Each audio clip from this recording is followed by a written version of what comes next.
ብቻዬን የሄድኩ ብቻዬን ስመጣ አዲስ አልነበርኩም ለሾለ ጋሬጣ።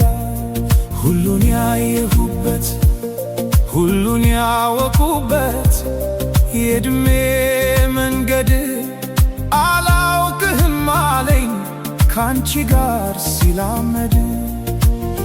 እናልሽ የኔ ዓለም ምን ሆነ መሰለሽ የእግሮችሽ ምልክት